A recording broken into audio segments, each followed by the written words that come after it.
સમાચારની વિગત જોઈએ તો હિંમતનગરથી મહત્વપૂર્ણ સમાચાર સામે આવી રહ્યા છે, જ્યાં હિંમતનગરમાં 50 લાખના દાગીનાની લૂંટ।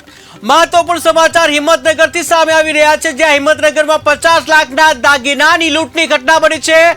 આંગણિયા પેઢી દ્વારા લઈ જવાતા દાગીનાની લૂંટ કે જ્યાં એસન્ટ અને ઇકોમાં આવેલા જે લોકોએ લૂંટ ચલાવી, જ્યાં મોટરસાયકલ પર જતા હતા આંગણિયા કર્મચારીઓ, ત્યારે લૂંટારુઓએ પોલીસની ઓળખ આપી માર માર્યો, કારમાં બેસાડી વિજાપુર હાઈવે પર ઉતારી દેવાયા હતા। તો મહત્વપૂર્ણ ઘટના સામે આવી રહી છે હિંમતનગરથી કે જ્યાં હિંમતનગરમાં 50 લાખના દાગીનાની લૂંટની ઘટના બની છે, જ્યાં આંગણિયા પેઢી દ્વારા લઈ જવાતા દાગીનાની લૂંટ કરવામાં આવી છે।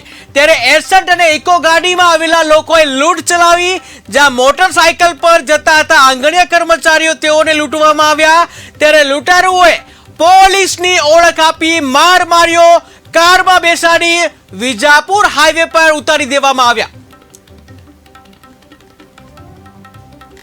તો હિંમતનગરમાં 50 લાખના દાગીનાની લૂંટની ઘટના બની છે, જેમાં પોલીસની ઓળખ આપી અને માર મારવામાં આવ્યો અને ત્યારબાદ વિજાપુર હાઈવે પર ઉતારી દેવામાં આવ્યા હતા। ઉલ્લેખનીય છે કે આ ઘટના જે છે જે હિંમતનગરની છે, જ્યાં 50 લાખના જે દાગીનાની લૂંટની ઘટના બની છે।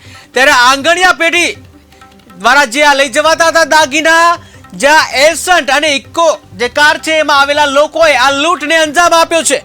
ત્યારે મોટરસાયકલ ઉપર આંગણિયા પેઢીના કર્મચારીઓ જતા હતા કે જેઓને પોલીસની ઓળખ આપી માર મારવામાં આવ્યો અને કારમાં બેસાડી વિજાપુર હાઈવે પર છોડી દેવામાં આવ્યા।